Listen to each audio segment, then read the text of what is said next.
Kurumjari. Norris Window TV na sandokchariba news analysis miyeng tabiriba pumnamapu ahanba makkada ahong shapun nirina taram nokchuri. Ngasi Imphal da phongkiba maruweba pauche singda kari karamba maruweba headline sing yauribage haibidu khana neina bagidamakta aikhogi studio se lengsinduna leibiriba expert panelist asi miyam damtang satakjage mingwena panjarabda oja 𝐍𝐄𝐖𝐒 political analyst ojabu ahanba makkada Norris Window gi maikaidigi ojabu taram nokchuri oja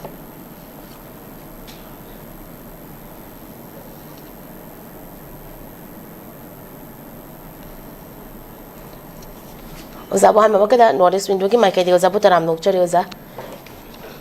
Taka chari oza. Oza ngasi ki news analysis asi makhacha tharak poina hanba headlines tang thamjage. Kogi 𝐍𝐄𝐼𝐒 𝐀𝐍𝐀𝐋𝐘𝐈𝐒 kogi singna bom yauna attack cha tharakre khunja sing lanjena kre. Masi kogi headline sing da loina ma kogi paper sing kudimak da loina ma headlines ona yauri oza. Masi kogi May 3 2023 dagi hawrakiba kogi manipur gi thokliba kanglup ki irang asi gi hawrakfam oriba kogi Bishnupur district ki Torbung gram panchayat ki manung channa lairiba kogi 𝐍𝐿 𝐀 ngarang se kogi pung 12 makhai dagi na kogi ahing sai gi lona basida kogi bom yauna kogi kuki khulai matik chana paiba kuki militant sing na bom yauna nongmai round kaya kapsilakpadagi khunja sing amam athengmad kogi amam marakta kogi lanjena ba kogi hingnena bagi damakta lanjena kri haibagi pau su yaure oja masi kogi masida lakchaning base koja kogi government adi chinna de kogi irang leitre kogi irang se leitre tap keno tawdre de haiba adubu kuki militant sing na kogi tawrakliba thawong se kogi kai haigani kogi chingda kogi tamdadi khulai sing se loina mak lokhat khre amadi tam kogi chingdana kuki singna ningkha tamna khulai paiduna makoina phong na hekta kogi maitai da kogi maitai tamna nongmai round kapsarpa bom kapsarpa si kogi masidana lo leitraba haiba sini sing betang se oza sa betang se oza gi modadi kamaina ga thamning oza lirin adum akoina thengnariba awaba singse dum chathariba paudamgi manungjana posaka maninga sisu pora ibase anoba nate kuki kana singsina terrorist haba tare makoi singasina tawriba thabak sing terrorism gi thabak singa se ko hanam ka Norris Window gi viewers sing kai khunba thamjari ko yam wana laibagi phiba maduni security right to life the singnaba haba tare right to live with dignity the singnaba mayam singa se koi yamna kanu oi wana leire aduga mahiroi singi puning leitadre youth singi oiba akogi wakhalon asa akogi eta kaiba leire parents singi guardian singi in all aspects da akogi security leite any moment any bomb to nomaina sibe aba adagi mutpa yabagi phim da leire ko hariba se akoi yamna cautiously akuna dil ta huba akoi sangba matamni akoina kumai harau na traga nuai thokpa yaba matam nati aina haribasi kogi nutigi lairaga khangi kolin akogi kanoni Christian akogi sangraba kanu singa sida akogi Christian gi oiba kanu singsida religion gi haiba tare liberation theory de yumpam moiraga akoina sangsal lakhiba aduga aban kanu even mayang singi oiba akogi mi makhan khaidokpa haiba tare awang ba thaki anem ba thaki gaina khaidokpa siwa akoina apartheid hai tare maya hariba ani sina manipur gi singtam ani gi marakta akoi kan yanglen saru da yumgi yanglen saru da horai ne telengai bagi kan safu ma khoi da pi daga lakpase asai lisang chitpa manipur gi demolition theory amada yumpham oraga sathari hai basi ma koi khangmina ba sange aduna hai ba singa sida akoi na maji khaidok khiba tarabadi akoi gi oiba kanuni mapum mo posatu leitraga di maset oina tawrakanda adum asengba tribalism gi kota khatang na tabada asengda tribal gi phibam amada namsalaga surungda kali namjanna thambi bagi kanu masak amukha ulakpase mase ko yenghoba sangi aduga amuksu hariba asi thona bo hona bada dangi wahanggi kanu laiba ngasai ngarang su kapsale na su kapsale hayeng su kapkani hangsi su kapkani haiba posak amada adum yaraga thamba ko gi india gi oiba administrative kanu se magi process kari no haiba question na ko am kumna khangba sangi aduga even maram laitaba reason laitaba reasoning yawdaba pot amada yumpham oirakanda makhoina makhoigi demand amakak phangnaba khonaba da nongmai natraga balance ngasai gi tauba miyoibagi hak khongaunaba mayamsing ase taubada yahalliba itse masi malemgi kanoda punna yengminaba yeng ama change aduna koi stakeholders sing CSO sing lai mayamsing china koi issue sing ase human rights ki violations ati yam tam tina thoi ai base masi si malem da khangal laga malem gi intervention sukar invite tauba change adubu aikoina masi kanani nainabada aikoina khangadabadi yamna cautiously akoi masen khara sectionna yenghouba changi natragadi pai puna sahi lisang sina thambiramba apunba manipur furup kunthra tawtari pan taminari base masida aikoi maset makai gi wakhalon da yumpham moiraga aikoi lupkani mutkani ko aduna Malem da maya lebak maya mutkre furup maya mutkre akoi su soidana mukani aduna ai ngasi pesa paire da lantum leire ai na chawbo wore hari mayam se ai furup sina leito matamda ai isa isu mayam do migi minai wore ga lehogani ai migi makhong onda kon non darga lehogani masi yenga kanda violence min sama demand ama phangnabagi honabase masi Bharat kan laidiba system jina yaroi aduga akoi miyanggi ba ihau ama sanghen matam were da thamge ko Chumbani Ozana takpiba Oza mathang akoigi laibaga sigi oina akoigi pumdamak state pumdamakki lakliba April amadagi akoigi hauduna pangthokani haina tharangliba akoigi census Manipur gi oinadi matam kara yekthokre haibagi pau yaure ahanba phase ki census ke akoina nifu mangani chupna August 13 tagi hauduna September 13 fauba Chatharagani haina thasi kunhumdoida tholokiba akoigi gazette notification khangalakibne oza mase akoigi census thokpa khaktana akoigi yaroi NRC tawduna mito khana khanduk census se pangthokadabani haibagi akoigi JF indi akoigi just and fair delimitation gi khongjang ju junction duna lagni mamangdagi oza masi kaiguma yamna kana masi akoigi yamna burning oiba issue ni haibo oza masi koi NRC tawdriba fawba akoigi mikok thiba gi thabak ase chathabiganu haibani karigumba mitop se khandokdana akoigi mikok thikiba tarabadi mitop myam chak akoigi kayana akoigi mikok thikibada yaukrabadi akoigi citizen soidana oiraklagani haibagi wafam sinoza samtang sojagi modadi kamai thambini yamna hojik mamang da su akoina sexual hogodoba divisive policy khaidok khaijin maset makai taba aduga maset makai oina akoigi leiba ngakpagi oiba ana British ki environment policy ga na haibumba adugum ariba methodology mayam ma akoina sangjal laga naina khre ko adugi saruk ama oina su adum aduga manaba impact ni hojik kari gidamakta leiba amada SIR tawbada kano khigi atop state singna thingdraga koina kari gidamakta thinga ibano kari gimta ikoina atop state singna NRC demand tawdraga ikoina kari tawribano haibado masigi history laikre northeastern region je khigi mapan yoiba kan sapu kayana insilapodagi magi yellow furu mayama gi khungul lairaktabagi akoi experience laikre asamda magi ahomia mayama ko minority tarakoi wari lai akoi adum mimang ta dun laikre tripura tripuri mutkiba ya mutkre haina lawbusu yaba ko yamna kana phim chadana Tripuri syndrome haiduna magi Tripuri gi laina haiduna ikoi da khangduna laire masigi mathang da ikoi Manipur sik achauba sapu ama piduna lakpasisu ikoi nganna lakhrabani masigi da makta nganna thingna khiba 1980s gi matamda mahairoi singna kanna khona dana ikoi even na sigi 1951 gi BGR ga si yanaraga government ka kana mahairoi singa yanaraga lepkhibani Assam su kanna singchandraga ikoi lakhriba posak amani hariga posak ase ikoi khunai amana hingbada amasung sibaga mana kanon taro mari leinaba potni aduna ni miyamna karigidamakta ngasai hairiba kano SIR amasung NRC se akoi state sita tangai phadana tawum thoibano haibudugi dimala ma laise masida isam samna hairaga tawdre hairaga ta leithokadwa adugumba khunai amadi akoi oifam thoktre adugi ngasi akanba warning natraga miyamdagi toan section dagi support tawna reiba ngasai SIR hoi khangi process ani ni SIR special intensive review haibase magi sangnai na pangthokpa matam gi election tawdringai da voter cleaning haiba tare ineligible voter longthokpa aduga district mayamgi magi khaidok khaijingi asi ana mayamgi torakanda asengba voter sing vote thadabada akoi laigadabu mayam sing ado aduka khantokpagi wafam duni SIR haibasina NRC National Register of Citizens saiba hariba asagi 1951 da bija taraga Assam da update tawriba matomda ngai ko tawbase aduga kanamani sina amuk citizenship ki kenoni aidi bharat ki asengba nagarik ama oibra oidabra haibadugi citizenship ni amana voter ki kanoni anisi gi mari alaina base only citizenship ki question jiga alagi kan eligible voter ki ani gi matang sini matang asida ikoi de kanoni implications laiba haibadi akiba lairi base karisunate mitu miran sama khunda don laire haibase ikoi mayam da loina yare even the official record powda kanoni hogi base mari manga asida adum official no bogda kalising tara mathakta trama thoi mathakta akoi kanon akoi record po laidana laire adugi mathakta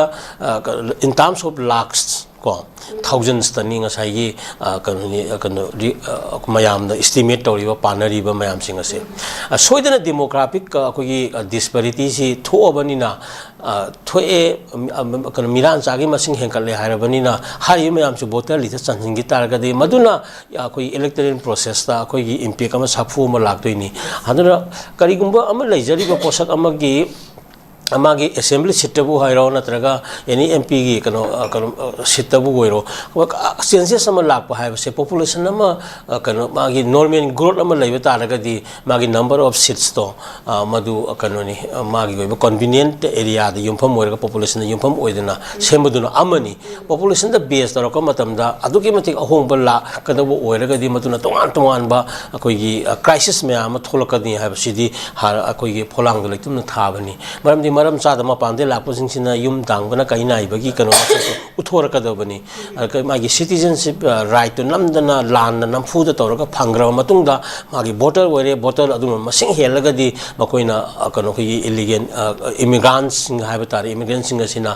masing helagadi makoina pamba mitop haiba kano to karaka doini manipur da ka ba horei bani hawgabagi itya ngase thengnari bani aduna hariba sapu sing asina masing henkala kanda magi original oiba inhabitants and dwellers citizens mayam sing ase marginalized tawrakadori bani sigi mayam sigi hinghoge hai bataragadi hariba aseng ba magi malem gi ain bar ain pi ba magi citizenship right si phangaga le hogodong ni aduna hariba si kan yengjel lobuto taragadi aikoina asagi awaba phimam amada soidna lakadaba posak ado ubadagi ningasi akan demand tawrise aduna yamna kanna su kan hangang bang kaknatana action di tapa yadaba ma leiko eta wahai da tapna ngaga su aduga NRC se compulsory akoi da tongnabo honagadabani akoi 2001 da even without territory limit kamyang gi ihongna even thawai sing sacrifice tawkraba su kaina adum ngamki dana ko miyang gi akano sidi iho sidi ta sengna voice of the people is the voice of the god haribani lirin ko aduna ikoi people je ikoi collectively akoina god represent our voice amada unitedly ka furup mayam singa si tawrakanda akoi masen gi collective bright futurity amagi damakta furup mayam si kana aware oiminara kanda ikoina masi changchel hogodabani maramaduna akoina irrespective of kana koi gi communities ko koi leminari mayam singa si gi sensitization amasu sangi NRC and the kana di SIR gi thabak se amaside da chap chaba phire longmina ba changi valley gi maitai katana nataba maitai pangan katana nataba nataka kongkoinen katana nataba whatever the indigenous populations lairi ba community mayam sing gi mit changi unaba changi aduna hai ba mayam sing si loina impact lakadori bani akoi da valley da lairi ba khara katana masi king phangada banate furup khuding phangada bani hai ba si yangminara kanda haujikti kamdongna miyang gi kano se mana panglaba government sing ase miyang gi ihong ne he kana hawdupagi kana sima leibanina haujikti akana si yam strategically sanction biraga mari leinaba ngasai gi lusing biriba mayam sing asina yamna niyom chumna ko malem gi leiba ek law rules adagi akoi lejabe constitution gi manungda chap chaba akoi right chi fangnaba khonabagi oiba yamna section na changba movement ama goira kanda akoina NRC ko asina ngasai gi precedes SIR se akoi gi kano to laknagabani tawrakani akoida nampugi oiba pressure mayam tawrakani khangi taw tawr ei huji kharaga nong matam khri thoksanaraga suko maraksida akoina akoi intellectuals adagi tongan tongan stakeholders adagi sections mayam sing academicians mayam sing se involvement tawrakanda kadai kadai bogdi kari tawraga kari laidiba suggestion pirakanda akoi gi oiba akoina any means ko mito miran sa yaudana akoi kadagi oiba kanoni mikhan pangthok jaba yana bagi lambidu yengbina se haibo apum se masi thamliko अखोई मथंग से अखोई की foreigner तरेट फादुना investigation चथरिंगै Myanmar ngमखै नारोन दा लांचिन ना बखोत नरंबा Slovakia national अमसु फारे मसे अखोई की वैलिड ट्रैवल डॉक्यूमेंट याउदना मिजोरम लांचिन ना बखोई की म्यांमार लोन ना ngमखै परिंग दा लांचिन ना बखोत नरंबा दा अखोई की स्लोवेकिया की नेशनल मिजोरम सिक्योरिटी फोर्स पाकिन मसे हौकिबा अखोई की tang taraga humdoi da habitare za ko US ki national ama yauna ko Ukrainian tarukal konana punna foreigner taret ai kaina Indo Myanmar ngam khai lanchinduna illegal activity chatharam bamara da NI na father hoje hoje se investigation chatharing nature si da news so matang je uza kamaina kadi thambe uza gi motri kari ko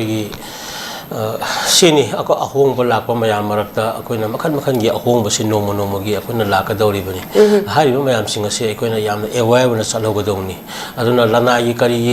makara na jaga akoi group ki khara akoi gi pesanung jakar lan thum khar tanjal longna ba lakna ba khona ba mayam tuna adra ai gi interest khara lawna khona ba na kana roi ko akoi mutpa matam da pulam min nagani hojikti gyan taba matam moir bani akoi mayam singa se akoi tongan ma gi class na taga ma gi kano kai kas na kai mayam gi kano wakhal lon son da yumpham moiba awang bani sapai bani nungai bani na khan ga do nati aina koi thui je linin atai kari sunate ai khoi se sigum ba khara da tawra kanda sai gi karam tongdraga di mi du kano na tabagi kano rom da sum laidina ko aduga kano yum ma sing na sadraga di ga hai ba kano to lai ko sigi kano mayam isa gi pothok ti amu yaw da ba isa gi pothok mi gi ma pan ta mi pan tanga mi pan gi pothok ti yo ga aina amu ningon da ai gi kaleza utpagi oiba yamna pangba haiba tare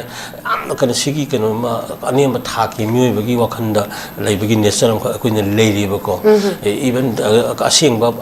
jangan dagi di concrete jangan hena pam maliam sina masigi saifu saithing nangi ba sidi udabi da ko hojik aina points le la asi ko irang arang na handa kana american kana na koi ma yi private kana wizara ka su american state ki missionary ne na aina lawi ko ma gi christian ki missionary na taba american state ki missionary amana litawraga Ukraine gi oiba kano akoi laigre ko phaba hokre mo gi involvement laigre training pi ba drone gi kari gi laigre then hojik Venezuela ha bra kari Slovakia masa masu kano akoi phare ka mayam leram gi ni hojik se ko maram jam strategic oiba area ne malem gi ba govern Middle East hojik conflict ki kano mayam thui ko aduna America amsung Israel na Middle East si makoi gi ni hai batare kano energy gi phuri khaw oina bo hona ba hai batare energy gi ko thau gi mapu oina bo hona ba gi kano ma leire America gi global police ki global commando hai batare ko masi gi oiba ron se sanna na bo hona ba unipolarism define tawna ba ha madu thugai na ba mioi ba khunai nakana kan hona rak pa against Russia go kari ma kan lepak pa ko China lepak pa sigi marak asida India emerging kadang warak pa China gi power lakna bo hona bada America gi interest cholak pa aduna sida Christianist na ma sem na bo hona bada marak sida ngasai gi akhoi na tongchal lak pa aduna akhoi kangu khara ma pande lak pa khara sida laksal lak na jiuni ga aijal laga Israel gi role lori samana bani moise ngasai gi what Israel is doing ko ngasai gi kusai China mafum rang no medic oina leram badagi Palestine gi marubumi amada tangjaraga hing badagi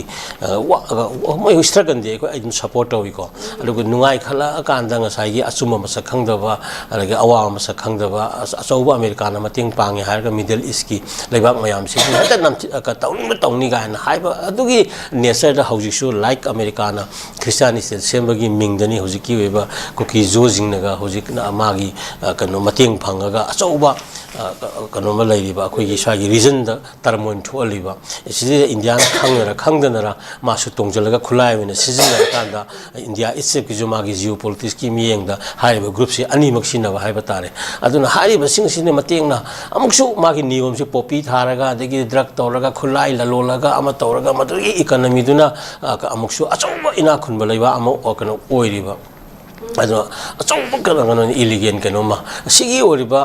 ꯒ꯭ꯔꯨꯞꯁꯤꯒꯤ ꯄꯋꯥꯔꯁꯤꯗꯤ ꯑꯉꯛꯄꯅꯦꯕ ꯃꯣꯏꯁꯤꯗꯤ ꯉꯁꯥꯏꯒꯤ ꯀꯩꯅꯣꯅꯤ ꯑꯃ foreign ꯐꯟ ꯃꯌꯥꯝ ꯑꯃ ꯐꯪꯉꯤꯅꯤꯀꯣ Christian state ꯑꯃ ꯑꯣꯏꯅ ꯍꯣꯠꯅꯕꯗ ꯁꯣꯝꯗ ꯏꯟꯗꯤꯌꯥꯒꯤ ꯖꯤꯑꯣꯄꯣꯂꯤꯇꯤꯛꯁꯀꯤ ꯀꯩꯅꯣ ꯑꯣꯏꯅ ꯍꯣꯠꯅꯕꯗ ꯑꯗꯨꯗꯁꯨ ꯑꯃꯨꯛ ꯃꯇꯦꯡ ꯃꯌꯥꯝ ꯐꯪꯗꯅ ꯉꯁꯤ ꯑꯩꯈꯣꯏ ꯌꯦꯜꯍꯧ ꯐꯨꯔꯨꯞ ꯑꯣꯏꯔꯤꯕ ꯑꯩꯈꯣꯏ ꯃꯌꯥꯝꯁꯤ ꯋꯥꯔꯒ ꯅꯣꯡꯃꯗꯤ ꯃꯨꯠꯄꯒꯤ ꯐꯤꯕꯝꯗ ꯂꯩꯗꯣꯏꯅꯦꯕ ꯃꯨꯠꯁꯨ ꯃꯨꯠꯂꯛꯀꯗꯧꯔꯤꯕꯅꯤ ꯅꯣꯔꯠ ꯏꯁꯇ ꯃꯁꯤ ꯃꯨꯠꯄ ꯍꯧꯈ꯭ꯔꯕꯅꯤ ꯑꯩꯈꯣꯏ ꯈꯪꯉꯤꯅꯦꯕ ꯑꯁꯤꯒꯤ ꯀꯩꯅꯣ ꯃꯌꯥꯝꯁꯤ ꯏꯝꯄꯦꯛ ꯃꯌꯥꯝꯁꯤ ꯌꯦꯡꯉꯒꯅꯤ ꯑꯩꯈꯣꯏꯅ ꯇꯁꯦꯡꯅ ꯉꯁꯤꯒꯤ ꯈꯔ ꯁꯦꯔꯤꯌꯁ ꯑꯣꯏꯃꯤꯟꯅꯔꯁꯤ ꯁꯦꯛꯁꯟ ꯈꯨꯗꯤꯡꯃꯛꯀꯤ ꯃꯤꯁꯤꯡꯁꯦ ꯑꯗꯨꯅ ꯇꯣꯉꯥꯟ ꯇꯣꯉꯥꯟꯕ ꯀꯩꯅꯣ ꯑꯩꯈꯣꯏꯒꯤ ꯗꯥꯏꯠꯇ ꯈꯔꯗꯤ ꯂꯧꯃꯤꯟꯅꯔꯁꯤ ꯑꯩꯈꯣꯏ ꯑꯃꯨꯛꯇꯪꯗꯤ ꯈꯤꯇꯪ ꯁꯦꯔꯤꯌꯁ ꯑꯣꯏꯁꯤ ꯍꯥꯏꯕ ꯋꯥꯐꯝꯁꯤ ꯊꯝꯒꯦ ꯑꯗꯨꯅ ꯃꯁꯤ ꯏꯟꯇꯔꯅꯦꯁꯅꯦꯜꯒꯤ ꯑꯣꯏꯕ ꯔꯤꯂꯦꯁꯟꯁ ꯑꯗꯨꯒ ꯃꯥꯂꯦꯝꯒꯤ ꯑꯣꯏꯕ ꯏꯟꯇꯔꯅꯦꯁꯅꯦꯜ ꯂꯣ ꯃꯌꯥꯝꯁꯤꯡ ꯑꯁꯤ ꯍꯧꯖꯤꯛ ꯀꯩꯅꯣ ꯃꯄꯥꯟꯒꯤ ꯃꯤꯁꯤꯡ ꯐꯥꯔꯕꯅꯤꯅ ꯏꯆꯝ ꯆꯝꯕ ꯑꯩꯈꯣꯏꯒꯤ ꯑꯦꯛ ꯂꯣꯗ ꯍꯦꯛꯇ ꯌꯥꯔꯣꯏ ꯏꯟꯇꯔꯅꯦꯁꯅꯦꯜ ꯂꯣ ꯅꯨꯡ ꯃꯌꯥꯝ ꯑꯦꯄ꯭ꯂꯥꯏ ꯇꯧꯔꯛꯀꯅꯤꯀꯣ ꯑꯗꯨꯅ ꯑꯩꯈꯣꯏ ꯌꯥꯝꯅ ꯀꯣꯁꯤꯌꯁꯂꯤ ꯃꯥꯂꯦꯝꯒꯤ ꯑꯣꯏꯕ ꯑꯦꯛ ꯂꯣ ꯃꯌꯥꯝꯁꯤꯁꯨ ꯈꯪꯕ ꯃꯇꯝ ꯑꯣꯏꯔꯦ ꯑꯩꯈꯣꯏꯒꯤ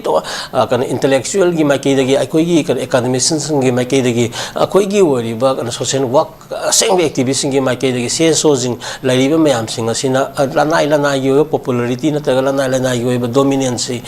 ꯑꯗꯨ ꯃꯌꯥꯝꯗꯨꯗꯒꯤ ꯈꯔ ꯅꯥꯊꯩꯔꯒ ꯀꯂꯦꯛꯇꯤꯚ ꯑꯣꯏꯕ ꯏꯐꯔꯠ ꯑꯃꯗ ꯆꯪꯃꯤꯟꯅꯔꯀꯥꯟꯗ ꯑꯃꯨꯛꯇꯪ ꯍꯣꯠꯅꯍꯧꯗ꯭ꯔꯗꯤ ꯗꯦꯟ ꯀꯩꯅꯣ ꯐꯨꯔꯨꯞ ꯑꯃꯈꯛꯀꯤ ꯅꯠꯇꯕ ꯐꯨꯔꯨꯞ ꯅꯤꯄꯥꯟ ꯀꯨꯟꯃꯥꯄꯟ ꯂꯩꯃꯤꯟꯅꯔꯤꯕ ꯃꯌꯥꯝꯁꯤꯡ ꯑꯁꯤ ꯑꯦꯋꯥꯔ ꯑꯣꯏꯃꯤꯟꯅꯔꯀꯥꯟꯗ ꯑꯩꯈꯣꯏ ꯐꯖꯕ ꯀꯩꯅꯣ ꯄ꯭ꯂꯦꯠꯐꯣꯝ ꯑꯃꯈꯛꯇ ꯁ꯭ꯇꯦꯟ ꯇꯧꯃꯤꯟꯅꯍꯧꯗ꯭ꯔꯒꯗꯤ ꯑꯩꯈꯣꯏ ꯄꯨꯝꯅꯃꯛ ꯑꯩꯈꯣꯏ ꯁꯣꯏꯗꯅ ꯑꯋꯥꯕ ꯅꯪꯒꯅꯤ ꯍꯥꯏꯕꯁꯦ ꯊꯝꯒꯦ ꯃꯁꯤ ꯀꯩꯅꯣꯅꯤ ꯏꯆꯝ ꯆꯝꯅ ꯑꯔꯣꯏꯕ ꯄꯣꯏꯟ ꯑꯩꯈꯣꯏꯒꯤ ꯂꯩꯔꯤꯕ ꯁꯤꯆꯨꯋꯦꯁꯟꯁꯦ ꯃꯁꯤ ꯂꯣꯀꯦꯜꯂꯤ ꯌꯥꯝꯅ ꯄꯤꯛꯅ ꯂꯥꯏꯅ ꯀꯩꯅꯣ ꯑꯣꯏꯅ ꯈꯜꯂꯒꯨꯝꯁꯤ ꯃꯁꯤ ꯏꯟꯇꯔꯅꯦꯁꯅꯦꯜ ꯄꯔꯁꯄꯦꯛꯇꯤꯞꯀꯤ ꯀꯩꯅꯣꯗ ꯃꯤꯠꯌꯦꯡꯗ ꯌꯦꯡꯉꯀꯥꯟꯗ ꯑꯩꯈꯣꯏꯅ ꯄ꯭ꯔꯤꯀꯣꯁꯅꯔꯤ ꯃꯤꯖꯔꯁ ꯃꯌꯥꯝ ꯑꯃ ꯂꯧꯍꯧꯕ ꯆꯪꯉꯦ ꯍꯥꯏꯕꯁꯨ ꯑꯩ ꯊꯝꯖꯒꯦ ꯌꯥꯝꯅ ꯆꯨꯝꯕ ꯋꯥꯐꯝꯅꯤ ꯑꯣꯖꯥꯅ ꯊꯝꯕꯤꯕ ꯑꯣꯖꯥ ꯂꯣꯏꯁꯤꯜꯂꯛꯄꯁꯤꯗ ꯑꯩꯈꯣꯏꯒꯤ ꯁꯤꯂꯦꯕꯁ ꯂꯥꯟꯅ ꯇꯥꯛꯂꯝꯕꯗ ꯆꯦꯟꯅꯕ ꯑꯣꯖꯥꯁꯤꯡ ꯆꯩꯔꯥꯛ ꯄꯤꯒꯗꯕꯅꯤ ꯍꯥꯏꯕ ꯑꯩꯈꯣꯏꯒꯤ ꯗꯦꯁꯥꯃꯤꯅ ꯋꯥꯔꯣꯜ ꯑꯃ ꯊꯝꯂꯛꯂꯤ ꯃꯁꯤ ꯑꯩꯈꯣꯏꯒꯤ ꯊꯥ ꯑꯁꯤꯒꯤ 13ꯇꯒꯤ ꯍꯧꯈꯤꯕ ꯑꯩꯈꯣꯏꯒꯤ 7th ꯁꯦꯃꯤꯁꯇꯔꯒꯤ ꯑꯦꯛꯖꯥꯝꯗ ꯑꯩꯈꯣꯏꯒꯤ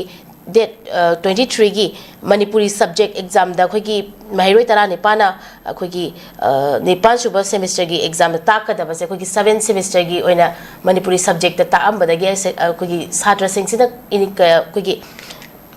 ꯄꯥꯎꯈꯨꯝ ꯑꯃꯇ ꯄꯤꯔꯝꯗꯅ ꯊꯣꯛꯂꯛꯑꯒ ꯑꯩꯈꯣꯏꯒꯤ ꯃꯁꯤ ꯀꯩꯒꯤꯅꯣꯅ ꯊꯤꯒꯠꯂꯨꯕ ꯃꯇꯝꯗ ꯑꯩꯈꯣꯏꯒꯤ ꯁꯦꯃꯤꯁꯇꯔꯁꯦ ꯑꯩꯈꯣꯏꯒꯤ ꯂꯥꯟꯅ ꯇꯥꯛꯂꯝꯕ ꯍꯥꯏꯕ ꯇꯥꯔꯦ 8th ꯁꯦꯃꯤꯁꯇꯔꯗ 7th ꯁꯦꯃꯤꯁꯇꯔ ꯇꯥꯛꯂꯝꯕ ꯑꯣꯖꯥ ꯃꯁꯤ ꯆꯩꯔꯥꯛ ꯄꯤꯒꯗꯕꯅꯤ ꯑꯊꯨꯕ ꯃꯇꯝꯗ ꯑꯦꯛꯁꯟ ꯂꯧꯈꯠꯀꯗꯕꯅꯤ ꯍꯥꯏꯕꯒꯤ ꯋꯥꯐꯝꯁꯨ ꯌꯥꯎꯔꯤ ꯑꯣꯖꯥ ꯃꯁꯤꯗ ꯑꯩꯈꯣꯏꯒꯤ ꯁꯥꯇ꯭ꯔꯁꯤꯡꯁꯤꯒꯤ ꯀꯦꯔꯤꯌꯔꯁꯦ ꯑꯁꯤꯁꯨ ꯃꯥꯡꯒꯗ꯭ꯔꯥ ꯍꯥꯏꯕꯒꯤ ꯋꯥꯐꯝꯁꯤꯅꯤ ꯑꯣꯖꯥ ꯑꯔꯣꯏꯕꯁꯦ ꯀꯃꯥꯏꯅ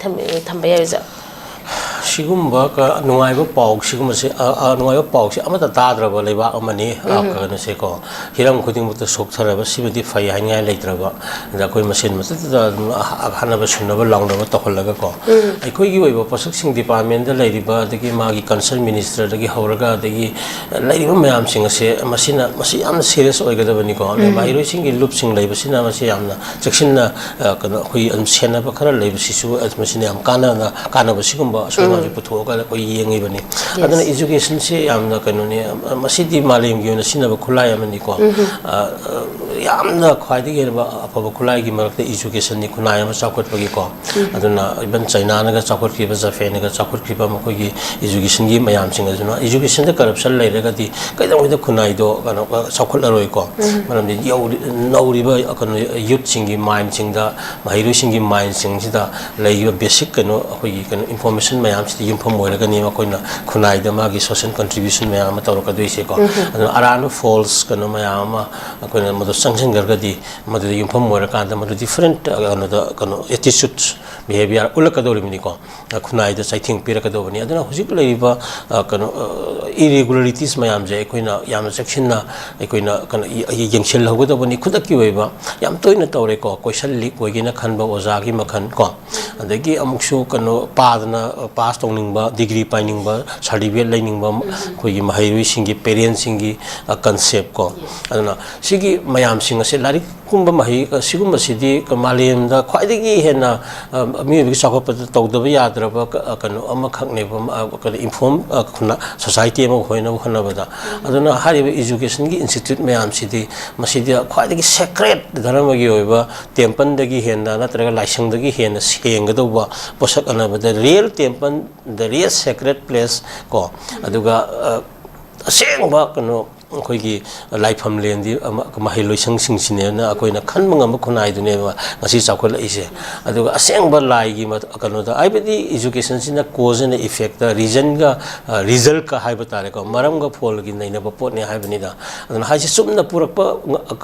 kano to adune ba ikuna chakhotna ba gi chakhot ngam ise ko da akhoi gi di no asigum ma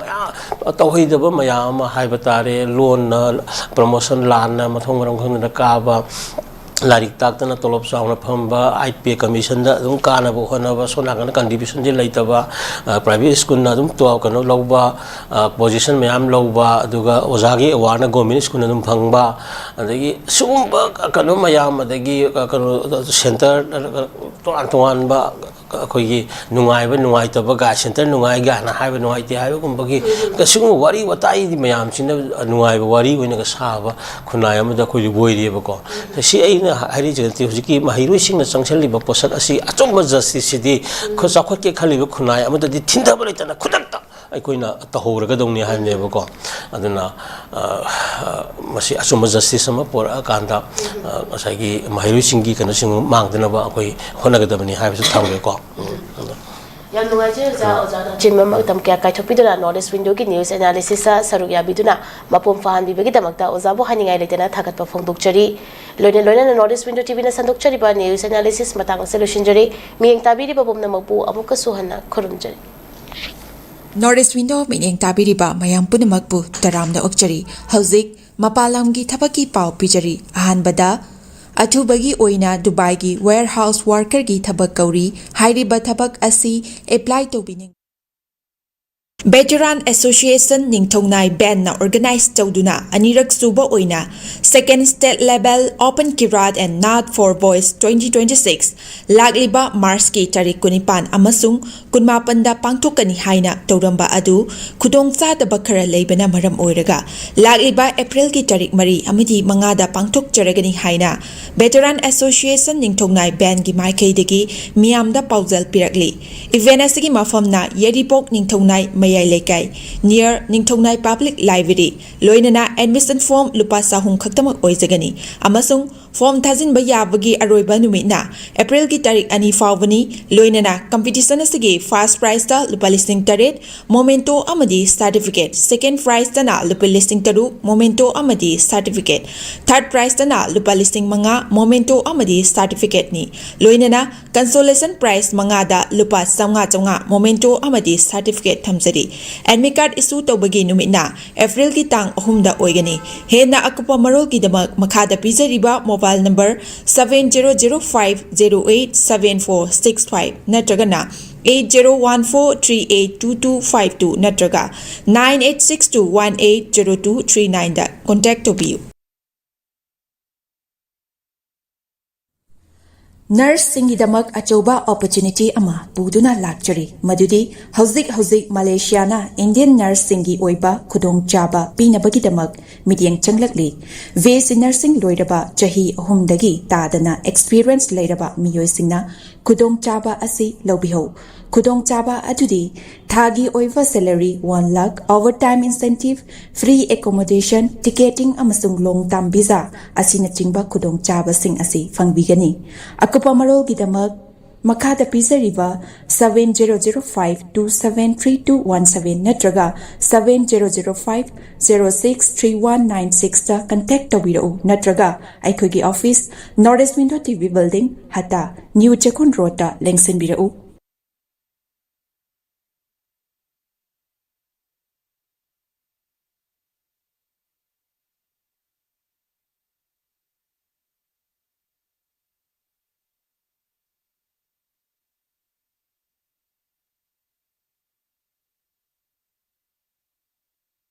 Veteran Association ꯅꯤꯡꯊꯧꯅꯥꯏ ꯕꯦꯟꯅ ꯑꯣꯔꯒꯅꯥꯏꯖ ꯇꯧꯗꯨꯅ ꯑꯅꯤꯔꯛ ꯁꯨꯕ ꯑꯣꯏꯅ Second State Level Open Kirat and Not for Boys 2026 ꯂꯥꯛꯂꯤꯕ ꯃꯥꯔꯆꯀꯤ ꯇꯥꯔꯤꯛ 19 ꯑꯃꯁꯨꯡ 18ꯗ ꯄꯥꯡꯊꯣꯛꯀꯅꯤ ꯍꯥꯏꯅ ꯇꯧꯔꯝꯕ ꯑꯗꯨ ꯈꯨꯗꯣꯡꯆꯥꯗꯕ ꯈꯔ ꯂꯩꯕꯅ ꯃꯔꯝ ꯑꯣꯏꯔꯒ ꯂꯥꯛꯂꯤꯕ ꯑꯦꯄ꯭ꯔꯤꯜꯒꯤ ꯇꯥꯔꯤꯛ 4 ꯑꯃꯗꯤ 5ꯗ ꯄꯥꯡꯊꯣꯛꯆꯔꯒꯅꯤ ꯍꯥꯏꯅ Veteran Association ꯅꯤꯡꯊꯧꯅꯥꯏ ꯕꯦꯟꯒꯤ ꯃꯥꯏꯀꯩꯗꯒꯤ ꯃꯤꯌꯥꯝꯗ ꯄꯥꯎꯖꯦꯜ ꯄꯤꯔꯛꯂꯤ꯫ ꯏꯚꯦꯟꯠ ꯑꯁꯤꯒꯤ ꯃꯐꯝꯅ ꯌꯦꯔꯤꯄꯣꯛ ꯅꯤꯡꯊꯧꯅꯥꯏ ꯃꯌꯥꯏ ꯂꯩꯀꯥꯏ near ꯅꯤꯡꯊꯧꯅꯥꯏ ꯄꯕ꯭ꯂꯤꯛ ꯂꯥꯏꯕ꯭ꯔꯦꯔꯤ ꯂꯣꯏꯅꯅ ꯑꯦꯗꯃꯤꯁꯟ ꯐꯣꯔꯝ ꯂꯨꯄꯥ 400 ꯈꯛꯇꯃꯛ ꯑꯣꯏꯖꯒꯅꯤ ꯑꯃꯁꯨꯡ ꯐꯣꯔꯝ ꯊꯥꯖꯤꯟꯕ ꯌꯥꯕꯒꯤ ꯑꯔꯣꯏꯕ ꯅꯨꯃꯤꯠꯅ ꯑꯦꯄ꯭ꯔꯤꯜꯒꯤ ꯇꯥꯔꯤꯛ 2 ꯐꯥꯎꯕꯅꯤ ꯂꯣꯏꯅꯅ ꯀꯝꯄꯤꯇꯤꯁꯟ ꯑꯁꯤꯒꯤ ꯐꯥꯔꯁꯠ ꯄ꯭ꯔꯥꯏꯖꯇ ꯂꯨꯄꯥ 8,000 ꯃꯣꯃꯦꯟꯇꯣ ꯑꯃꯗꯤ ꯁꯥꯔꯇꯤꯐꯤꯀꯦꯠ ꯁꯦꯀꯦꯟड ꯄ꯭ꯔꯥꯏꯖꯇꯅ ꯂꯨꯄꯥ 3,000 ꯃꯣꯃꯦꯟꯇꯣ ꯑꯃꯗꯤ ꯁꯥꯔꯇꯤꯐꯤꯀꯦꯠ ꯊꯥꯔꯠ ꯄ꯭ꯔꯥꯏꯖꯇꯅ ꯂꯨꯄꯥ 5,000 ꯃꯣꯃꯦꯟꯇो ꯑꯃꯗꯤ ꯁꯥꯔꯇꯤꯐꯤꯀꯦꯠꯅꯤ ꯂꯣꯏꯅꯅ ꯀꯟꯁꯣꯂꯦꯁꯟ ꯄ꯭ꯔꯥꯏꯖ 5ꯗ ꯂꯨꯄꯥ 500 ꯃꯣꯃꯦꯟꯇꯣ ꯑꯃꯗꯤ ꯁꯥꯔꯇꯤꯐꯤꯀꯦꯠ ꯊꯝꯖꯔꯤ एडमिट कार्ड इशू तौबगी नुमितना एप्रिल की तांग 3 ओइगनी हेना अकुपा मरोलगीदमक मखादा पिजरिबा मोबाइल नंबर 7005087465 नत्रगना 8014382252 नत्रगा 9862180239 दा कांटेक्ट तोबियु।